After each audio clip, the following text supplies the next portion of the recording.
For all your home improvement projects and hardware needs. They've been serving folks in this area since 1946. Murphy's offers some products and services that you may not know about. They now sell ammunition, both bullets and shells. Murphy's also sells personalized tags for dog collars. They build customized screens for windows and doors. Murphy's can rekey locks, and of course they can make keys. They cut glass for windows, plus Murphy's has monthly door buster specials. Check their Facebook page to see what's on sale. Murphy's Builder Supply, 156 Northeast Broad Street, Jessup. Damon's Famous Fingers and Wings restaurant in Jessup is now open for business, practicing social distancing, but still serving that great food that Damon's is famous for. Come inside or come through the drive-thru, but Damon's is open inside and welcomes back its customers. The menu's the same, the service is fast, and the food is fantastic, and the sauces remain the same, mild, wild, insane, or inferno. The number is the same, 588-WING, 588-9464. Damon's Restaurant on West Cherry Street in Jessup. Dining room now open for business. Come on in and enjoy a great meal today. A bank that puts people first. First Southern Bank, investing in you since 1907. Serving Jessup, Patterson, and Waycross. A true community bank led by experienced neighborhood bankers that live and work in our community. Offering competitive loan options for commercial and consumer clients. Stop by the Jessup branch and meet branch manager Mandy Yeomans and her fantastic team. Call 912-810-1540. Let First Southern Bank be your bank of choice. First Southern Bank. Member FDIC, Equal Housing Lender. The birthday and anniversary calendar here on Big Dog Country is aired weekday mornings about 7:25 right after local news. It's easy to let us know who you know is having a birthday or anniversary. Email us the birthdays and anniversaries at birthdays@bigdogcountry.com. Text them in at 912-427-3711 or call them in weekdays from 9 a.m. to 4 p.m. at 427-3711. Then listen in about 7:25 weekday mornings to hear the birthdays and anniversaries right here on WIFO 105.5 FM. Top of the hour here at Big Dog Country, WIFO FM, world-famous Butch and Bob Show, brought to you by Murphy Builder Supply, Damon's Famous Fingers and Wings, and First Southern Bank. And on the phone with us is U.S. Representative Doug Collins, who's going to be in Jessup today at the Wayne County Farmers Market between 1:30 and 3 o'clock, and he wants to invite everybody out to the big event. Representative Collins, we appreciate you again being here on the world-famous Butch and Bob Show. I can't think of a better place to be than on the world-famous Butch and Bob Show in the morning. It's a great day to start out. And you're headed here, are you already in Wayne County, or are you headed this way? Yeah, I'll be headed that way. I've got a few things to do before I get there, and then we'll be arriving, and can't wait. It's going to be a good day. We've had a great day out all over Southeast Georgia this past week, and can't wait to get there to Jessup today. And this is just a meet and greet, right? You're inviting everybody to come meet you? Yep, anybody come. As we like to say in the South, y'all come. We'd like to have y'all. Well, it's going to be a good time. I'm looking forward to meeting you in person. Like I said, we've had you on here twice. This is the third time we've had you on there. A lot going on. Labor Day, I'm just curious, this Labor Day weekend, will you be in campaign mode all weekend? What's your weekend plans? Well, actually, I've got a little bit of campaign mode through tomorrow, and then Saturday I have to, y'all all know that I'm a Air Force Reserve chaplain, and I have to do some drill time this weekend. With the campaigns going on, I've had to adjust some time, so this weekend I'm actually going to be serving our country. I've got some time I've got to build up, so we're going to be catching up on that and getting ready for another week next week on the campaign trail. So we have plenty of our folks out helping us out, doing events and covering events, but I've got to I've sort of got to go back in uniform mode for a few days here and then be ready for next week. I understand. Since the last time we talked to you, I guess the big story is that what took place in Kenosha, Wisconsin. The president visited there. Your thoughts on what all took place there? Well, I think that has become since we've talked last, and you summed it up really well. Kenosha has become sort of what I saw as the flashpoint or just the focal point of what's wrong right now with the left and what's wrong with in the society, especially from the Democratic perspective, of if you're condoning lawlessness, if you're continuing this is what we see happening, and I think it's beginning to affect. I've been out on the road a good bit. I've been talking to people, and they're getting more and more uncomfortable with the fact that this is no longer peaceful protest. This is not just something that's upset about an event, even the event that happened there. This is about an excuse for anarchy, and it's just it's sad. And when you see that happening, and you don't even see the mainstream media calling it out for what it is, that's a concern. When I saw one of the major networks had a reporter standing in front of a burning building, and it said fiery rhetoric in mostly peaceful protests, it's like we've got to disconnect this bad right now among the media and really what people are seeing. So I think the president going was a good thing. I think it's something that, from the two conventions, we saw the sunset version and we saw the sunrise version, and I think the president's trying to reach out and say we can do better than this. You made a good comment. It it's a sad situation with the national media. I mean, they take the story, they don't wait for the facts to come out. I mean, they just jump to conclusions and create their own story. And what I see lately is, they're turning criminals into martyrs. I don't understand why we're doing that. I mean, this guy had a criminal record. He had a knife. They told him, you can hear on the video 3 times that dropped a knife. He doesn't. I mean, I just don't understand why they just don't wait till the facts come out. Well, it's because it doesn't fit their narrative. They have a narrative right now that they feel like that they're trying to get at the president. They're trying to get it. Frankly, they're trying to get Republicans as well. That says that if we're they don't care about people. This is this false narrative. And the thing that is bothering me the most about it is when you look at these issues, and as you said, jump to the conclusion. I'll take it back home into Georgia. One of the big things that we were really vocal about back in June was when the incident happened in Atlanta with the Rorschach Brooks case, and you had a DA up there, Paul Howard, who actually charged the officers with felony murder, did so without the GBI finishing an investigation, without going to a grand jury, and then actually did a press conference in which he misrepresented the facts. This can't happen. This idea that we defund the police and we get rid of the police, that they're the cause of the problem, is missing the whole point of this. In fact, that they're the ones that's keeping our civil society together. And if it's an incident in which they did wrong, they should be held accountable for that. But it should come after an investigation, just like anybody arrested by the police expects from them. They need to have that same thing. But we're not seeing that now because it doesn't fit the political narrative. And here's the political narrative. It's very simple. Defeat Donald Trump on November 3rd. That's the political narrative. Somebody must have got in Joe Biden's ear because he's finally come out and trying to, talk bad about the lawlessness. But they're kind of late to the party. But for so long, the Democrats, that's what was frustrating me. They wouldn't even condemn the violence. They wouldn't condemn the people breaking the law. I just couldn't understand it at all. No, I don't know. Let's just be very clear about why Joe Biden has said anything about the. After he's been siding with the anarchy for the longest time and defunding the police for the longest time, the reason they're doing that is they saw the poll numbers. They saw that people, shockingly enough, I'm not sure if y'all really realize this. Did you realize that people did not like to have their businesses burned down? That they didn't like to have their homes terrorized, and they didn't like the fact that they couldn't go down in towns and their streets and be safe? That was all of a sudden a surprise for Joe Biden and his crew to figure out that people didn't like that. So when they saw the poll numbers, they said, number one, we've got to talk about that we don't like this, and number two, we got to get Joe out of the basement. And so we'll see how that all goes, but I think the people are seeing through Joe Biden and his rhetoric right now. Again, if you're just joining us, U.S. Representative Doug Collins on the phone with us, going to be in Wayne County this afternoon at the farmers market. Let's talk about some good news. In the news lately, they're talking about a vaccine for this coronavirus by November. Is that truth or fiction? I think it's getting closer. It's hopefully closer than we think, and I think that's helping, drive the narrative that we've got to get back out and get our economy going, get our schools going. And we've been hearing some good results. I was just down in Camden County this week, in the school system there, the actual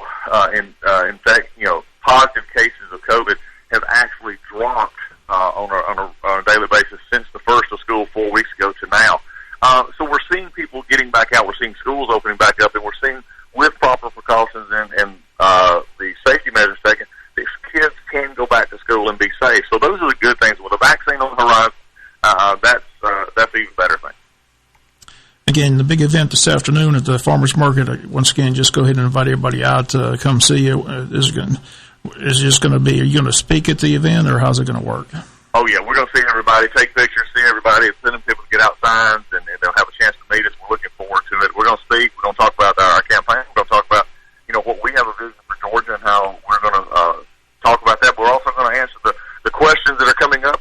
It's flooding the airways and the untruths being told about me. I'm going to tell the truth about actually what's going on. So I'm looking forward to being there. I'm looking forward to meeting you in person. Like I said, we've enjoyed having you on the show and look forward to having you as a special guest anytime you like to call in. We'd love having you. So, again, appreciate you being here. This is the third time you've been on the show, and look forward to the event this afternoon. It's being hosted by the Wayne County Local Republican Party, and hopefully a good crowd on hand, and we'll look forward to talking to you this afternoon. That'd be great. Y'all have a wonderful day. Look forward to seeing you this afternoon. Take care. Okay, thank you so much. Again, as everyone knows, we got a football game Friday night. A lot of people want to know how it's going to work. The ticket sales, we got athletic director and head football coach Ken Cribb coming up next here on the world famous Butch and Bob Show after this. Since 1946, Murphy's Builder Supply has been serving the folks of Jessup, Wayne, and surrounding counties with quality products and knowledgeable service. Matter of fact, they feel they sell service first to make sure you get exactly what you need for your home improvement projects. And with each employee at Murphy's being there for 10 years or more, you know you're talking with someone with the experience to help you with building supplies, tools, paint, and all the things you need from a full-service hardware store. The best choice in home improvement is Murphy's Builder Supply, 156 Northeast Broad Street, Jessup. A bank that puts people first. First Southern Bank, investing in you since 1907. Serving Jessup, Patterson, and Waycross. A true community bank led by experienced neighborhood bankers that live and work in our community. Offering competitive loan options for commercial and consumer clients. Stop by the Jessup branch and meet branch manager Mandy Yeomans and her fantastic team. Call 912-810-1540. Let First Southern Bank be your bank of choice. First Southern Bank, member FDIC, equal housing lender. Damon's Famous Fingers and Wings restaurant in Jessup is now open for business, practicing social distancing, but still serving that great food that Damon's is famous for. Come inside or come through the drive-thru, but Damon's is open inside and welcomes back its customers. The menu's the same, the service is fast, and the food is fantastic, and the sauces remain the same, mild, wild, insane, or inferno. The number is the same, 588-WING, 588-9464. Damon's Restaurant on West Cherry Street in Jessup. Dining room now open for business. Come on in and enjoy a great meal today. Football Friday night, again, Wayne County hosting Hart County. Both Hart County and Wayne County had their opponents canceled.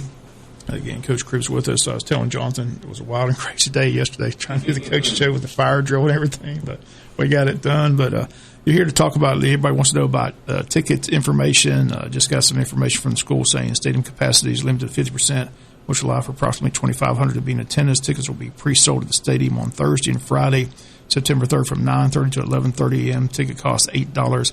I encourage everyone to buy tickets in advance. So that's taking place today and tomorrow at the stadium. Is that correct? Yes, sir. That's pretty accurate. Nicole's going to be at the stadium selling tickets both days. And, we tried to do the paperless ticket online, but I think everybody in the country is trying to do the same thing at the same time. So site kept crashing and couldn't get it going. And so we took it and made a decision and ran with it.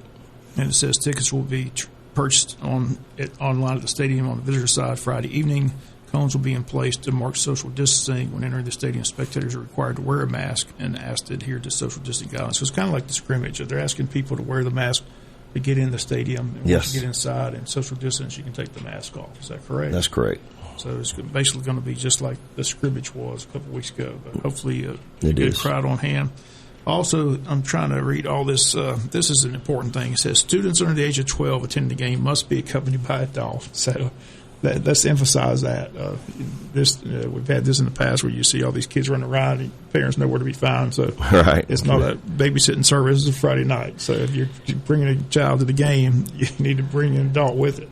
That's right. That's what they're saying. I know that, it's a fun time to get out there and see your friends and everything, but they're going to require everybody to have a seat. You're not going to be able to run around the back of the stadium behind the bleachers. And so the two questions that have been answered: what's the ticket price? The answer is $8. Yes. When will tickets be on sale? Today and tomorrow, between 9:30 and 11:30 at the stadium. Also Friday night at the stadium. We will have two lines at the stadium, far apart as we can get them, and we'll space it out with cones.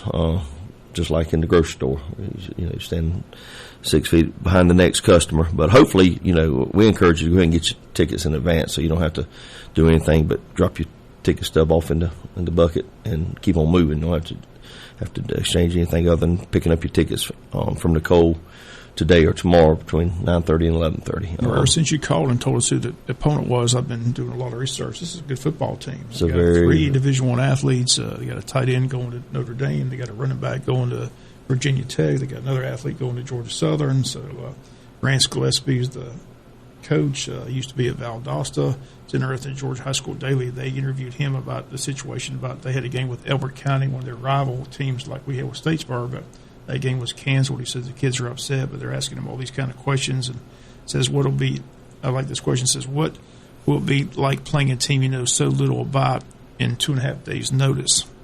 And he says it will be like everything else this year. It'll be a first. It's like I told our kids this morning. Our kids are certainly disappointed that we're not playing Elbert. That's a big rivalry game for us and our seniors, but it is what it is. We're grateful we're getting an opportunity to play, and that's the way this year is going to be. The team that can handle all these emotional ups and downs and quick changes are going to be the ones that be successful in this environment. So I'm sure you're telling your kids the same thing. Absolutely. It's just, as we say all the time, it's a fluid situation. Things are just changing. It doesn't change daily, it changes hourly. I'll be honest with you. It's crazy. So, but again, it's good that we got this lined up. It's interesting. They asked him about, he said he had like 6 or 7 options. There's so many games being canceled. It's curious. They offered him the matchup with Parkview. Did you get offered the matchup with Parkview as well? I did. And just didn't. Well, we can't stay overnight, and it's a long trip. They weren't going to kick off till after. They said 8:30, but that's looking at it from an optimistic standpoint. Could have been 9 or later, just like our Georgia Southern contest. When you have a doubleheader, it never starts early, I can tell you that. So I can't imagine kicking off after 8:30 and up there and after the game loading up, getting the kids some food, and it'd be 5, 6 o'clock next morning. And we want to play, but I was looking for another option. It'd been fun to be in the Corky Kell. It'd been incredible for our kids. But it just it wasn't feasible with all we're dealing with on top of everything else. They asked Coach Gillespie another question: what will Friday's game be like logistically for that long, unexpected road trip? How long a trip is it from there, from Hartwell, Georgia? About 4.5 hours, 4 hours? When I looked, I thought it was closer to 4, but I know I read somewhere it said 4.5, but I think it's closer to 4. Well, his answer is we're carrying 2 extra buses, total of 6 for social distance reasons, and masking our kids while on the bus. All those things are going to be taking place. We're taking extra precautions. Probably the biggest hurdle is feeding the kids on this long trip. We've either got to find a place where we're the only people in the restaurant, or a place where we can eat outside all by ourselves. Those are the logistical hurdles you have to find answers for this year. So he says that's going to be his biggest issue, trying to decide where they're going to eat. So, like I said, he's got to find a restaurant where they're just going to be the only people in the restaurant, or they got to find a place outside. So that'll be interesting when he gets here to find out what that solution was. Right. But again, all coaches are going through logistical nightmares, like I said. But as we mentioned during the coaches show, kids are just chomping at the bit to get into a game situation. I mean, they've been practicing all summer long. There were no 7-on-7s, no inter-squad scrimmages. So this will be the first time they're out there. That's why I asked you in the coaches show. I asked you when you were here the other day, is it going to be a sloppy game that the fans will see, or there'll be a lot of, because kids really aren't accustomed to, game situations. This will be the first time it will be go game situation with, having to stay on side and things like that. Joe and I was wondering how many penalties we'll see. It'll be interesting. That's the thing every year in the early season is you have those things. And imagine not doing any competitions. So it's probably going to be a little more exaggerated, more penalties, more mistakes.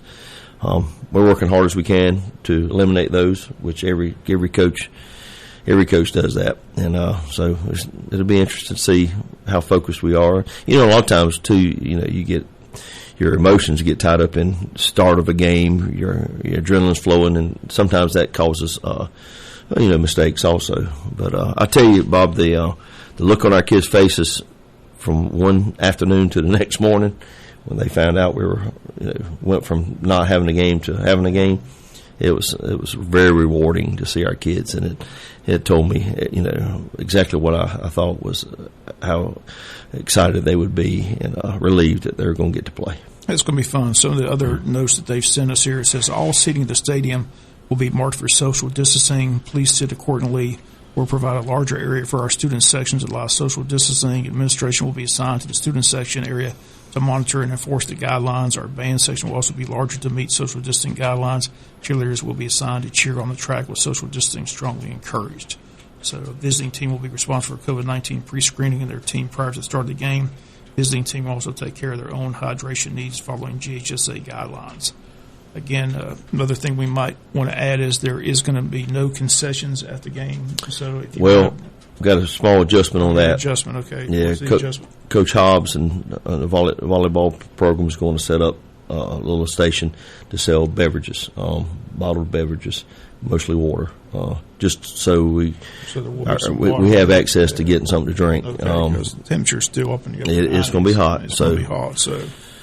So again, the good news is we've got a game. I mean, as we've mentioned, Wayne County's got a very talented team as well.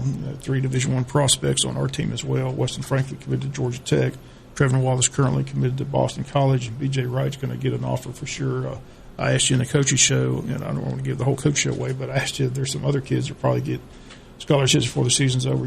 You're pretty confident that's going to take place as well. I do. I think we got several more. Some of them are underclassmen, so the underclassmen aren't talked about a whole lot about schools. Mostly it's seniors, but we do have some talented underclassmen also that they're definitely going to be prospects and have opportunities down the road.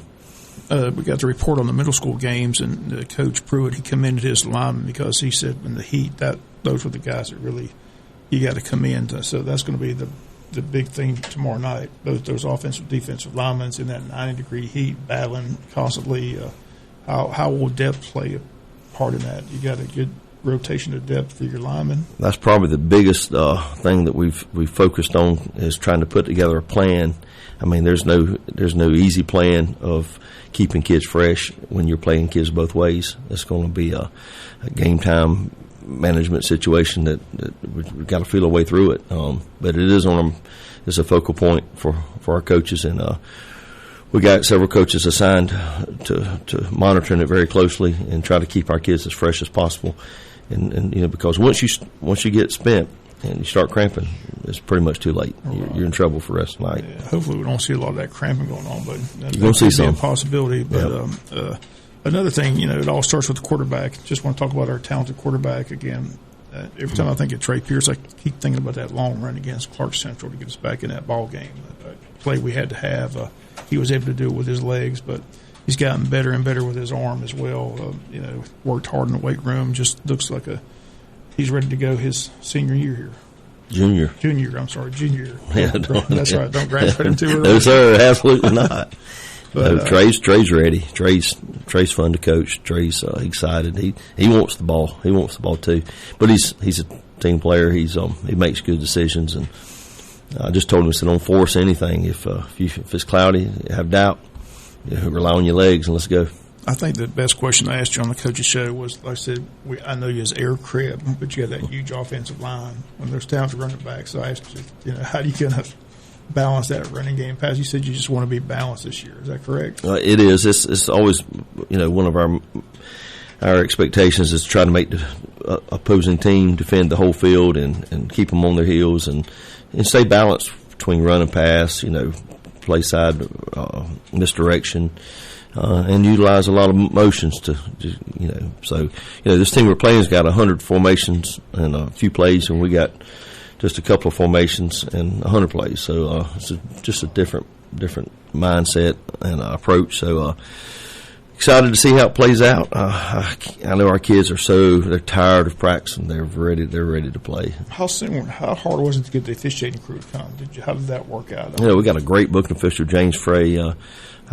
I sent him a text yesterday morning about 6:30, and he responded back immediately and showed me Big Frank's tweet and about Wayne County wasting no time picking up a game. And he called me and said, "I got you covered. Don't worry about it. We'll have you covered." So again, the Statesboro game. Tell us about that conversation. Who called? What was the reasoning? I mean, everybody knows what's going on at Georgia Southern campus. Did it just spread throughout the entire city of Statesboro? That was their concern? Yes, like I said, they had so many cases in Statesboro, and I think the team has been affected. Personnel, I'm sure they had a lot of quarantining of a lot of members on the team, maybe staff also. So they just felt like that it got to a point they couldn't go forward, and the coach hated to cancel. I feel bad for him, but fortunate for us that everything worked out, and we maybe even a little better get a home game. So and no penalties for canceling this year. No, sir, absolutely none. And I know this is a stupid question, but people have asked him, that game's not going to be made up, right? That game's just gone, right? No, we picked up a game, so we can only have 10, so we're rolling. So we won't play Statesboro this year. Sir. So we'll still play them next year. They're still on the schedule for next year, right? That's correct. Okay, Coach. Well, again, just want to emphasize the ticket information. Again, Nicole, you said it's going to be at the stadium today and tomorrow from 9:30 to 11:30 a.m. Ticket cost is $8. I encourage everyone to buy tickets in advance. There'll be no reserved seating available, as all seats will be first come, first served. There'll be ticket purchasing line at the stadium on the visitor side Friday evening. Cones will be in place to mark social distancing. When entering the stadium, spectators are required to wear a mask, then asked to adhere to social distancing guidelines. So, again, I think that pretty much sums it up. Anything that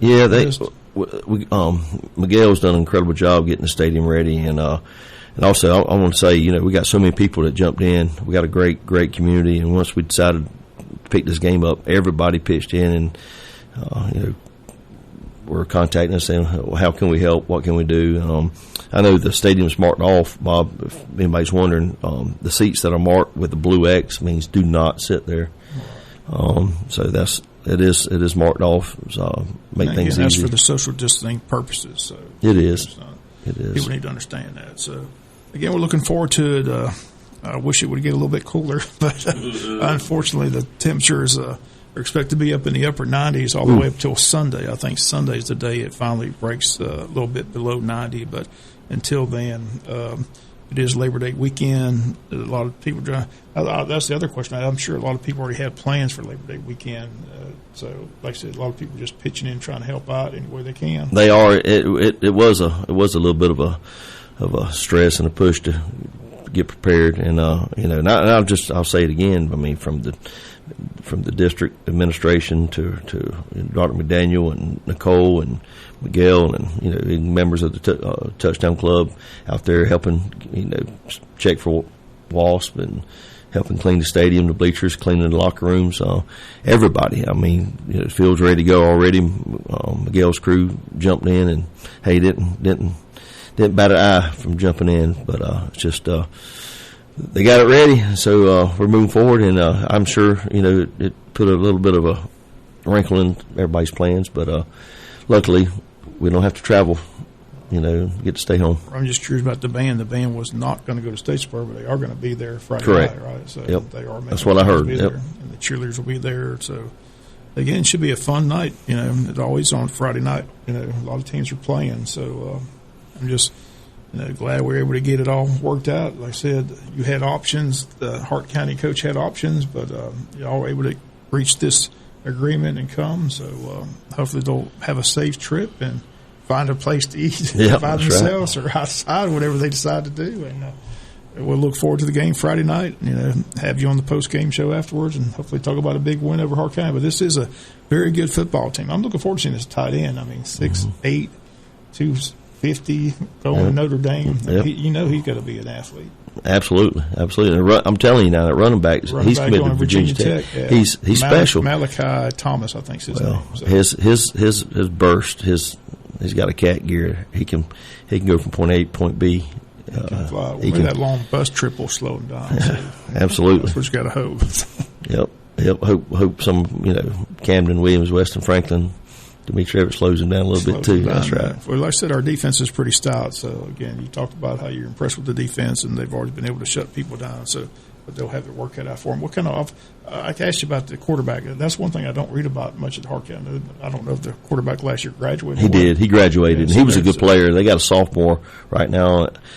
Sophomores quarterback, and the tight end's younger brother, who's a freshman, is also getting time at quarterback. Okay. And so they're a little young quarterback, but.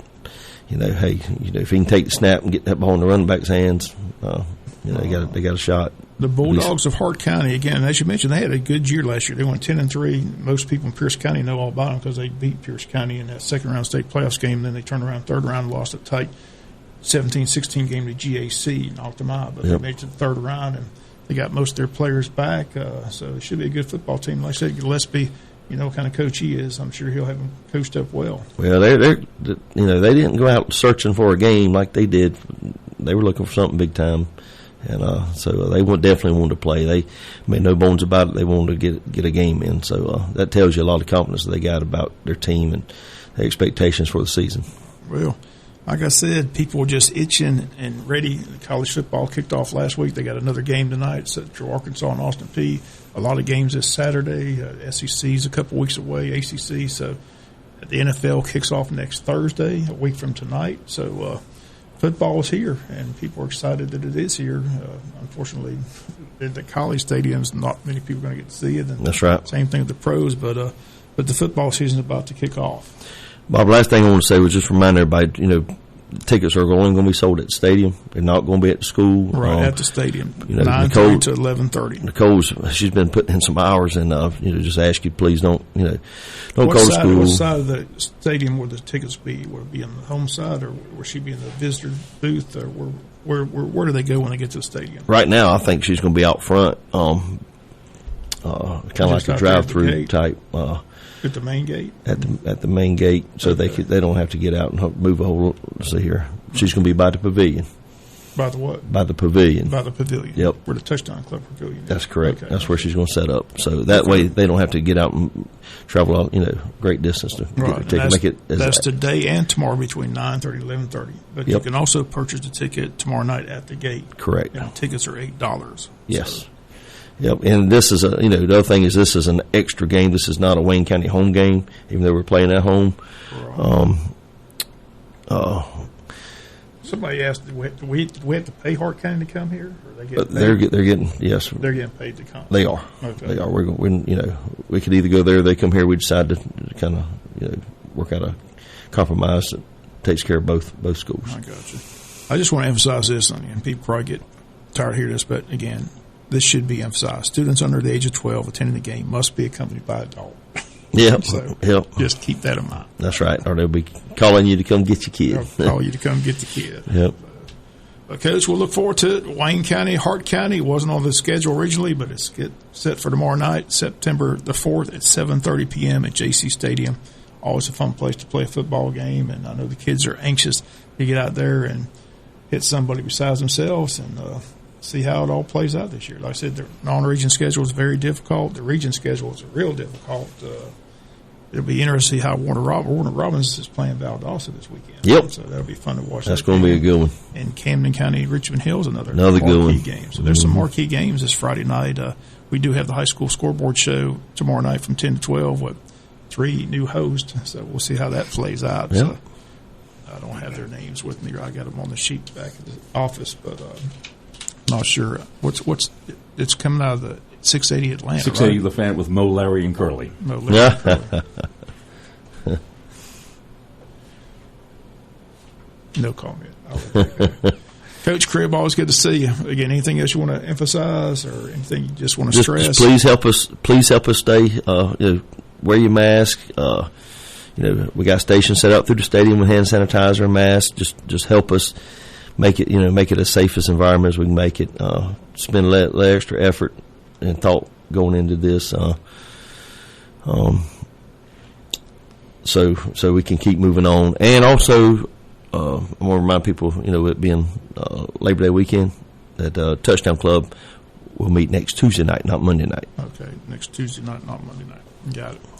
Okay, Coach. Yep. Appreciate it very much. Appreciate you coming in with all the information. And, again, we'll continue to get this information out to people, let them know tickets are on sale today and tomorrow, 9:30 to 11:30 at the stadium. And tickets also available tomorrow night at the stadium on the visitor side at $8 each. Thanks, Bob. Go Jackets. Go Jackets. Okay, we'll be back to wrap up the Butch and Bob Show after this. Since 1946, Murphy's Builder Supply has been serving the folks of Jessup, Wayne, and surrounding counties with quality products and knowledgeable service. Matter of fact, they feel they sell service first to make sure you get exactly what you need for your home improvement projects. And with each employee at Murphy's being there for 10 years or more, you know you're talking with someone with the experience to help you with building supplies, tools, paint, and all the things you need from a full-service hardware store. The best choice in home improvement is Murphy's Builder Supply, 156 Northeast Broad Street, Jessup.